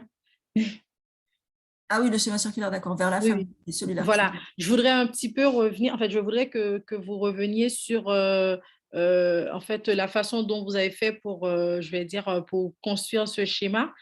Oui, par rapport aux besoins, etc. Je voudrais avoir plus d'explications, plus d'éclairage là-dessus. Et puis, je voulais vous demander aussi, j'avais une question aussi sur...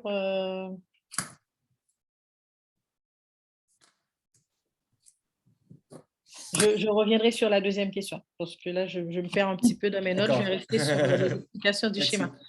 Pas de souci. Merci beaucoup pour votre question. En effet, très intéressant. Donc, par rapport à ce schéma, ce schéma, c'est le modèle de Stevenson, en fait, qui est un peu, enfin, vous savez, comme la pyramide de Maslow, mais du coup, avec des besoins qui sont mis à part égale. Je vous conseille beaucoup l'ouvrage Ville accueillante, dont j'ai parlé tout à l'heure, dirigé par Cyril Hanna. Il y a plusieurs chapitres écrits dedans, où justement, j'ai repris ce cercle du modèle de Stevenson un petit peu. Alors, pourquoi ici les besoins sont à taille, en tout cas, à part égale? C'est qu'en réalité, aujourd'hui, les personnes qui arrivent sont forcément plus connectées, qui n'ont pas forcément envie seulement d'avoir des besoins physiologiques, en fait, si vous voulez. Donc, du coup, les besoins sont tout à fait différents. Donc, moi, j'ai trouvé que c'était intéressant. Et puis, je trouvais aussi c'est intéressant dans le sens où l'engagement, en fait, il se fait pas forcément chez les gens en priorité vers telle ou telle chose, mais plutôt en fonction de la compétence de chaque personne et plutôt en fonction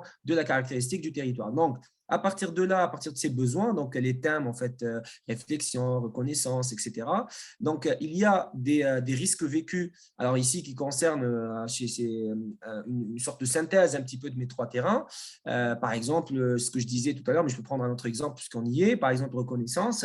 L'idée, en fait, que ces gens-là qui arrivent dans ce territoire, parfois, ils peuvent subir, en tout cas, être concernés par une sorte d'invisibilisation, en fait, de leur présence dans les espaces, en fait, qui se situent dans les campagnes, etc.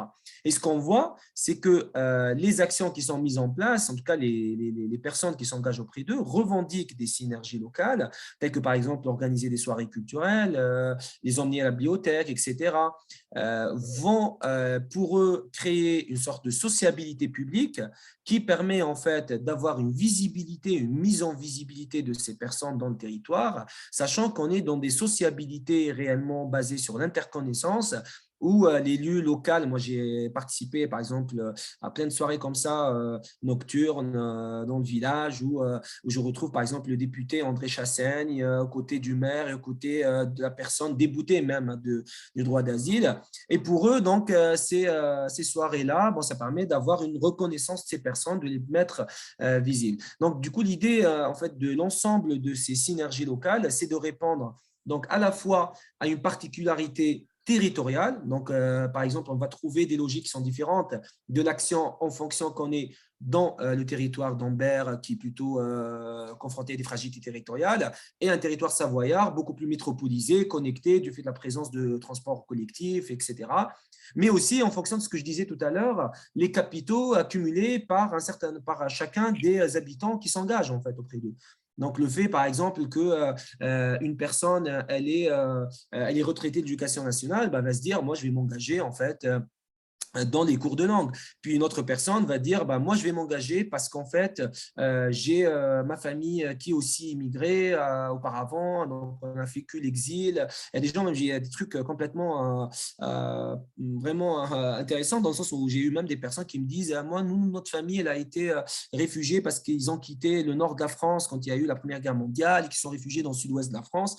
Donc, l'histoire familiale est aussi parfois remise donc comme une sorte d'engagement, un moyen en fait pour à la fois légitimiser d'une certaine manière leur engagement, mais aussi comme une sorte de compétence aussi, de dire moi j'ai voyagé à l'étranger, je connais l'autre, ce que c'est, et donc je vais réactualiser mon engagement. Et ça peut être même parfois, c'est un certain nombre de personnes, par exemple, que j'ai vu qui sont plutôt se revendiquant du mouvement anarchiste, mais ça ne veut pas dire parce qu'ils se revendiquent du mouvement anarchiste que ça va forcément se passer comme ça. Il ne faut pas caricaturer non plus le propos, mais ils vont, du fait en fait, de l'arrivée de ces personnes, s'approprier cet accueil pour réenclencher une lutte qui a été mise en veille parce qu'elle a été mise en veille dans la grande ville, par exemple à Grenoble, etc. Et en étant à la campagne, en voyant un CADA, ils se disent tiens, là, le CADA, pour eux, c'est en fait des gens qui arrivent parce qu'il y a le système d'oppression structurelle, etc. Et donc, il y a toute une logique de lutte qui se réactive par le fait de personnes qui arrivent dans les territoires situés en dehors des grandes villes. OK. Donc, du coup, les besoins ne concernent pas que les migrants. Ce n'est pas uniquement des besoins des migrants, ou sinon, c'est pas surtout les parcours singuliers et l'engagement. Ce n'est pas uniquement l'engagement des migrants, mais aussi d'autres acteurs autour des migrants. Tout à fait. C'est surtout même les autres acteurs. Et d'ailleurs, les migrants sont difficilement, en tout cas, ils sont quasiment pas, en tout cas difficilement impliqués dans ces actions. La dimension, on va dire, participative des personnes pour décider en fait de leur sort, on la retrouve très peu finalement. Et donc, moi, j'arrive au final à dire que l'accueil, c'est une sorte de chantier local de construction de justice à la fois spatiale et migratoire, pour dire en fait que finalement, il y a la dimension de redistribution qui existe, la dimension de reconnaissance aussi qui existe, la redistribution vis-à-vis du territoire, mais aussi la reconnaissance de ces gens-là, mais que la dimension procédurale, c'est-à-dire la dimension de la participation de ces gens, en fait, elle est très peu prise en compte. Donc, on est plutôt dans… Merci. Il y a une question dans le chat, je ne sais pas si tu la vois, Rafik. C'est c'est Bergomi Hercule qui demande de revenir, de rappeler peut-être de façon synthétique les différentes modalités selon lesquelles les demandeurs d'asile impactent le territoire. Peut-être résumer très rapidement les points principaux. Et il dit qu'il préfère écrire parce qu'il est à la bibliothèque. Donc Je comprends. OK. En fait, comment ils impactent le territoire? Donc, comment en fait il y a une reconfiguration du territoire? C'est que… alors, il y a différentes choses. Il y a au fait l'accueil, pour moi, ce n'est pas que les demandeurs d'asile, c'est comme je disais, donc le processus de création, de reconfiguration de cette place entre des personnes différentes. Mais c'est par donc l'engagement et la création d'un certain nombre d'activités, mise en place d'un certain nombre d'activités qui en fait n'existaient pas. Par exemple, la résidence l'élégante que j'ai montrée tout à l'heure à Ambert, elle n'existait pas. Elle est née du fait de la sortie de personnes déboutées à qui on a voulu en fait répondre à cette problématique. On s'est dit bon, là on a des personnes qui vont sortir. D'ailleurs, il y a même une logique de prévoir cette sortie parce que c'est des gens qui s'engageaient auprès des migrants dans les grandes villes et ils savaient très bien qu'il allait y avoir des gens qui allaient être déboutés de leur demande d'asile et donc comment on allait faire. Donc il y a même une démarche avant même que les premiers déboutés ne sortent de créer un lieu. Mais aussi, ces lieux, en fait, il y a dedans une cantine solidaire où il y a des gens qui viennent manger au cas où les enfants des personnes déboutées n'auraient pas le financement de leur cantine par la municipalité.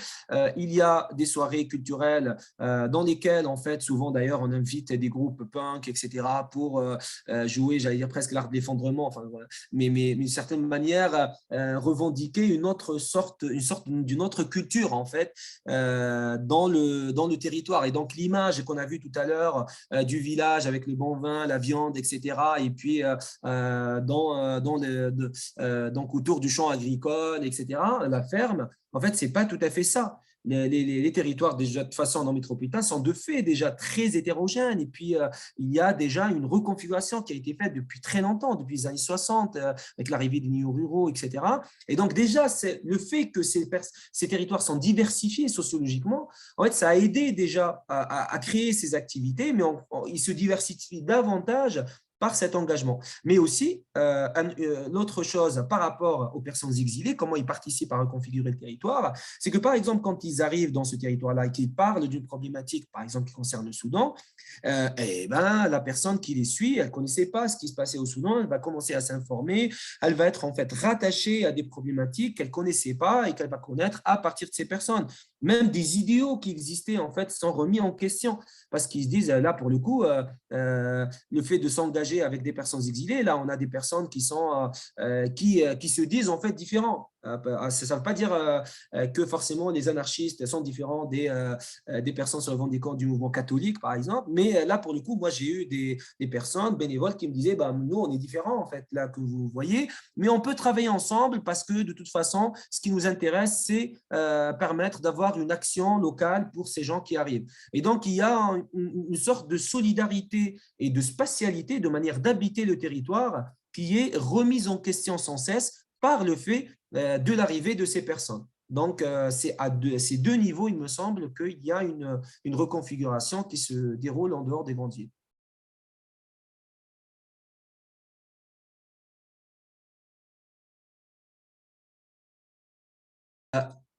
Alors, on ne t'entend pas, Marie, mais j'ai bien vu le message. Ouais. Donc, et comment arrivent-ils à gérer la différence culturelle puisqu'ils sont originaires de régions différentes? C'était bien ça la question. Donc, je comprends par votre question qu'en fait, la différence culturelle entre eux, entre les personnes exilées, j'imagine. Je ne sais pas si…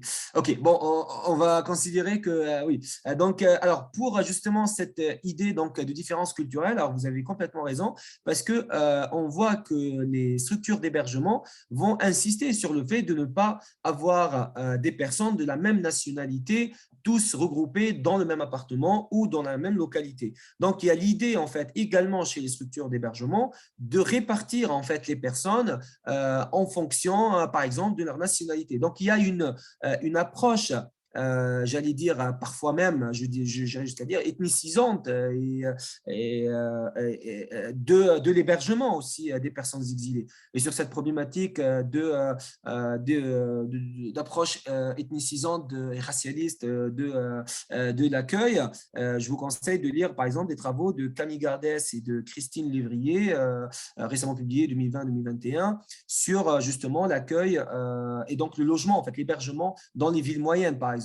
Et donc, on retrouve cette gestion culturelle qui, parfois, on voit en fait propre à l'hébergement social, aux logements sociaux, en fait, et qu'on retrouve également dans la grande ville. Donc, il y a des perméabilités aussi, des modèles de gestion de l'hébergement des demandeurs d'asile par un modèle de gestion de l'hébergement social de manière générale et une perméabilité aussi entre les modèles qu'on retrouve dans des grandes villes et qui sont reproduits dans les petites villes. Et d'ailleurs, beaucoup de bénévoles vont être d'accord, par exemple, avec le fait de, majoritairement, qui vont dire, bon, c'est bien de les répartir parce que c'est jamais bien de concentrer les gens puisque justement, on a bien vu ce qui se passait dans les banlieues, entre guillemets, etc., qui donc produisent par la suite des problématiques sociales, etc.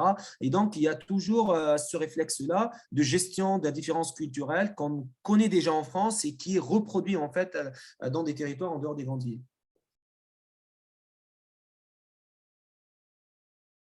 Merci. Rebecca, tu as retrouvé ta deuxième question? Oui, oui, j'allais me lancer. Merci Marie. Et en fait, c'était une question méthodologique. Donc, moi, je m'attendais un petit peu que vous parliez, en fait, dans votre dispositif méthodologique, puisque vous avez parlé de faire l'histoire locale de l'accueil sur votre terrain. Je m'attendais un petit peu que vous parliez de la consultation des archives locales, archives municipales ou je ne sais pas. Pour reconstituer cette histoire de l'accueil. Et comme vous n'en avez pas parlé, est-ce que vous pouvez me dire quelles sources vous avez consultées, en fait, un petit peu revenir sur comment vous avez procédé? Ah oui, pour l'histoire locale de l'accueil, vous avez complètement raison. Donc, comment on procède? Alors, il faut savoir que j'ai en effet consulté par exemple au Chambon-sur-Lignon, parce que j'ai évoqué cet exemple-là.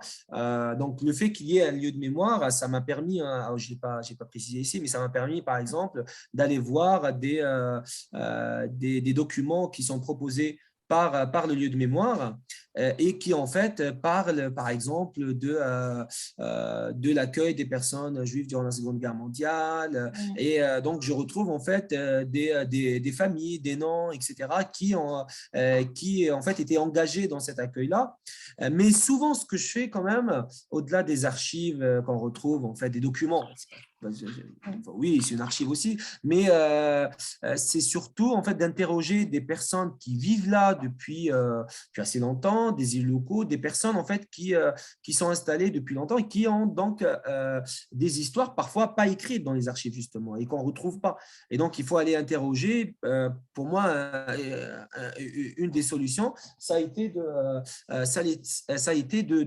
d'aller voir en fait les personnes voilà, un peu qui nous guident à l'échelle, enfin qui nous guidaient à l'échelle locale pour voir finalement est-ce que je peux avoir des histoires qui existaient déjà. C'est comme ça que j'ai pu voir par exemple qu'il y a une famille particulièrement qui était dont les grands-parents, les arrière-grands-parents étaient engagés dans l'accueil depuis très très très longtemps et donc c'est comme ça que j'ai vu aussi en fait, la petite fille mais qui est déjà aussi âgée aujourd'hui qui est engagée dans l'accueil et donc pour aller l'interroger. Donc ça m'a permis en fait de me diriger vers des acteurs précis, vers des bénévoles qui se trouvent à l'échelle locale.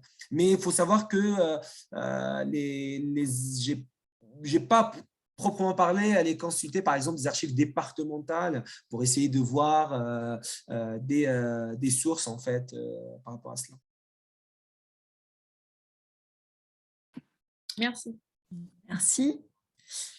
Est-ce qu'il y a d'autres questions, peut-être d'étudiants qui sont, je ne sais pas si c'est Nicolas Brun qui est aussi en pré-thèse de son côté, je n'ai pas des questions plus techniques sur la thèse. Enfin, je ne vais pas vous forcer à prendre la parole. Est-ce qu'il y a d'autres éléments? Moi, juste, alors, ce n'est pas vraiment une question, c'est peut-être une remarque sur cet apport de ce travail sur la vision des espaces ruraux, en prenant un angle qui ne soit pas l'angle de la géographie sociale des migrations, mais l'angle vraiment espace rural. Je trouve ça super intéressant. Tout ce que tu as évoqué sur les approches utilitaristes, sur la manière dont les acteurs locaux aussi s'emparent de ce sujet. C'est pour ça que je posais des questions quantitatives au début, pour essayer un peu de mesurer l'ampleur de ce phénomène en me disant, mais oui, ces espaces ruraux qui sont en pleine recomposition, en pleine mutation, qui sont si polymorphes, en gros, est-ce que l'avenir de l'hébergement de migrants, c'est dans les espaces ruraux ou pas? Enfin, est-ce que c'est vraiment une piste qui est en train de faire une réalité qui est en train de se déployer au point de devenir majoritaire, voilà, parce qu'on se dit souvent, ce sont des remarques qu'on a régulièrement, y compris là dans les villages que j'ai pu visiter avec des collègues haïtiens, qui disent mais tous ces villages tout vides de vie, ce serait tellement bien de les remplir avec ces populations qui en ont besoin. Donc voilà, c'était cet angle et cet apport sur les mutations des espaces ruraux. Donc, la question est beaucoup trop vaste, mais est-ce que c'est dans les pistes à explorer? D'accord, super. Oui, alors merci beaucoup. Du coup, je me permets juste, donc dans les pistes à explorer, donc il y a, donc je vous ai dit tout à l'heure, alors justement est-ce que l'accueil va être là et finalement moi je me suis interrogé, donc je ne sais pas si vraiment, si on pense du côté de l'État. En fait, l'État, quand il y a des places d'hébergement, l'essentiel, c'est qu'il y ait des places d'hébergement qui soient créées, qui, de préférence, ne soient pas créées, alors déjà pas en Île-de-France. L'idée répartition. Il faut savoir aussi que l'accueil en dehors des grandes villes, ça coûte pas cher pour les associations parce qu'un loyer à Lyon n'est pas le même qu'à Ambert pour un logement social également, pour un logement tout court en fait. Et donc la disponibilité immobilière est fondamentale pour l'activité de l'accueil. Donc, de ce point de vue-là, dans des territoires, alors je pense, c'est pour ça que je préfère espace non métropolitain, c'est qu'en réalité, il y a des espaces ruraux qui sont dans la périphérie lyonnaise, par exemple. Alors là, on est dans des espaces en fait où on a vraiment un dynamisme très important par des apports migratoires, en fait des logiques j'allais dire, de périurbanisation, d'arrivée de personnes de la grande ville et donc des prix de l'immobilier qui augmentent. Une autre logique, en fait, finalement, d'habiter ces espaces-là. Mais je pense, c'est pour ça que c'est important de regarder plutôt du côté de fragilité territoriale, dynamisme, dans le sens où il y a quand même cette idée de perte de population et de maintien de services publics qui se pose constamment. Il y a d'ailleurs des personnes qui m'ont dit c'est quand même fou parce que l'État abandonne ces territoires, c'est caricatural à cette pensée-là, mais abandonne les territoires donc ils se vident du fait de cet abandon et en même temps il envoie des gens où il y a un vide pour essayer de remettre en place ces territoires. En fait, il y a une sorte de je ne sais pas comment le dire, mais une sorte de réflexe un peu fou chez les personnes qui se disent c'est pas logique ce qui se met en place. Alors, est-ce que ce sera le cas ou pas? Je ne sais pas, mais en tout cas, ce qui se met en place, c'est vraiment un hébergement déconcentré. Donc, cette idée de répartition, alors qu'on retrouve ailleurs dans les pays européens depuis beaucoup plus longtemps, parce que cette déconcentration de l'accueil en France, qui existe en fait, qui remonte au milieu des années 70, plus précisément 73, avec la création de ce dispositif national d'accueil, on la retrouve en Allemagne, aux Pays-Bas, au Royaume-Uni, etc. Et donc, c'est des choses qui existent aussi. Mais ce que je voulais dire, c'est que, par contre, on pourrait se poser la question, puisque je n'ai pas parlé tout à l'heure, mais en tout cas de l'intégration. Alors, les politiques d'intégration des personnes en situation de demande d'asile, les politiques publiques d'intégration excluent les personnes en situation de demande d'asile par le fait, par exemple, qu'ils n'ont pas le droit de travailler, puisqu'ils sont dans une sorte de sas, ils sont dans un entre-deux.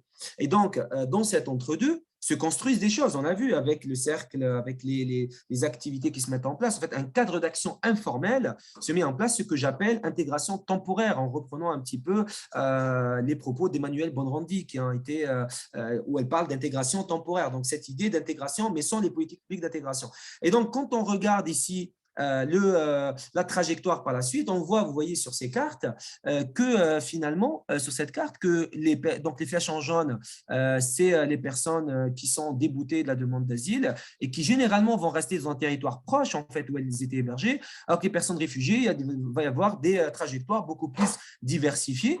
Et en fait, si vous voyez ici sur ce tableau, on va voir par exemple que les personnes qui sont déboutées restent majoritairement dans le territoire d'hébergement durant la demande d'asile, alors que les personnes réfugiées, vous voyez ici, pour le territoire d'Ambert, ils ont quitté le territoire local pour être hébergés dans l'agglomération clermontoise. C'est pareil dans le CADA Camp de Savoie, où on a pareil des personnes déboutées principalement qui restent sur le territoire et des personnes réfugiées qui quittent le territoire. Alors pourquoi il y a cette situation? C'est parce qu'en réalité, il y a une géographie de l'hébergement qui fait que ces personnes-là sont orientées vers telle et telle zone, mais c'est parce qu'aussi ces personnes-là qui ont le statut de réfugié, souvent, ils veulent quitter le territoire. Ils veulent aller, par exemple, à Chambéry, à Aix-les-Bains, etc. Et donc, pour une bonne partie d'entre eux, ils veulent rejoindre la grande ville, là où il y a une communauté de leur nationalité parfois, où il y a aussi surtout, c'est l'élément majeur, l'emploi. Et donc, la question qui se pose, pour ma part, c'est à partir finalement de cela, on pourrait se poser la question, est-ce que les trajectoires d'intégration des réfugiés, l'inégalité des trajectoires d'intégration des réfugiés, est-ce qu'elle ne se construit pas déjà dans les territoires et par les territoires de l'asile? Donc, en fait, la politique nationale d'asile ici peut être pensée comme quasiment un facteur à part entière de construction des inégalités des trajectoires d'intégration. Alors que l'État, en fait, il est dans sa politique spatialiste, aveugle en fait à cette dimension territoriale. Et donc finalement, ils ne voient pas cet aspect et donc finalement, ils se concentrent uniquement sur les personnes après l'obtention du statut alors que tout se passe avant. Et donc l'idée pour ma part, c'est d'essayer d'explorer un petit peu cette piste et de voir finalement à partir finalement de ces trajectoires-là, comment des gens qui ont été hébergés dans l'espace dynamique, d'autres dans l'espace fragile, comment ils s'insèrent. Parce qu'il y a une question de réseau, il y a une question d'avoir fréquenté des espaces auparavant, il y a une question en fait de pouvoir garder un lien avec l'espace départ, de ne pas trouver donc un emploi sur place. Moi, je connais des gens, par exemple, oui, qui n'ont pas trouvé un travail sur place, qui ont dû se déplacer à Clermont-Ferrand, mais ils n'ont pas été prioritaires pour l'hébergement des réfugiés, et donc ils ont dû trouver un hébergement dans le secteur privé. Alors, bien évidemment, ils n'ont pas beaucoup de financement, donc forcément, comment ils vont faire? Et donc, ils se retrouvent en fait comme exclus un petit peu du suivi qu'ils pourraient avoir. Donc, je pense vraiment qu'il y a une piste à explorer de ce côté-là, et donc je me permets simplement d'attirer votre attention sur un projet de recherche auquel je participe et qui s'appelle Localac, donc l'accueil dans les localités urbaines et rurales, qui est co-dirigé par Bénédicte Michalan et Thomas Lacroix. Et justement, sur cette idée aussi, au-delà de cette intégration temporaire, les inégalités d'intégration des réfugiés, la question de la circulation des modalités. Parce qu'on a aussi comment, en fait, dans la constitution de réseaux de villes accueillantes, par exemple en France, l'ANVITA, l'Association nationale des villes et territoires accueillants de France, comment, en fait, par exemple, pour l'ANVITA, c'est principalement des grandes agglomérations urbaines qui font partie de l'ANVITA, des réseaux de villes accueillantes, alors que des espaces non métropolitains font partie, en fait, de l'accueil, alors qu'elles ne sont pas souvent en France. Elles ne font pas partie de ces réseaux de villes accueillantes. Donc, finalement, comment, en fait, les modalités de gestion locale d'accueil circulent dans ces réseaux de villes? Est-ce que dans l'affirmation, est-ce que ça permet d'avoir une logique de complémentarité ou plutôt de concurrence, ou genre ici à Clermont-Ferrand, qui fait partie de l'ANVITA, est-ce qu'il va y avoir une affirmation de Clermont-Ferrand comme étant une métropole qui est la ville accueillante par excellence, et donc le territoire humbertois va se développer en quelque sorte en territoire résiduel de ce réseau de villes accueillantes, ou est-ce qu'il va y avoir en fait une complémentarité et d'une certaine manière un échange dans les modalités qui se mettent en place à l'échelle locale? Et au-delà de ça, en fait, ça permet de questionner véritablement cette question d'interterritorialité, en fait, au-delà de la dichotomie urbain-rural, métropole-non métropolitain. Et donc, c'est une occasion, je pense, intéressante d'aller regarder de ce côté-là. Merci beaucoup. Alors, moi, pour ma part, je vais devoir partir moi-même pour aller chercher mon petit voilà, à l'école. Mais comme c'est Rafik, c'est toi qui as la main, si tu veux continuer à discuter, c'est peut-être un peu bizarre. Soit je mets ferme pour tout le monde. On a déjà dépassé beaucoup, mais c'était très dense et ça aurait été dommage de s'en priver. Mais je peux vous laisser. Je suis sûre que Rebecca peut-être te retiendrait quelque temps. Comme vous voulez. Soit je vous laisse la main, soit je clôt pour tout le monde. Moi, il n'y a pas de problème, je peux rester encore un petit peu. C'est juste que je dois quitter avant 17h45 parce que j'ai encore une réunion à 17h45. Donc, je pourrais rester encore un petit peu avec éventuellement Rebecca si vous avez des questions aussi.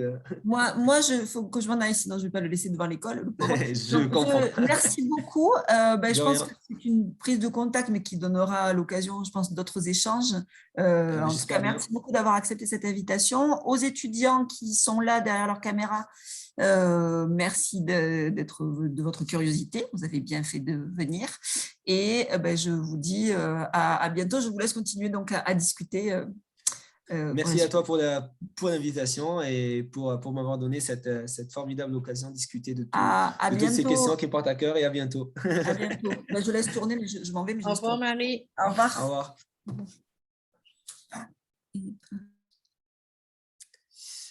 Donc, oui. Pardon, j'ai une question un petit peu technique.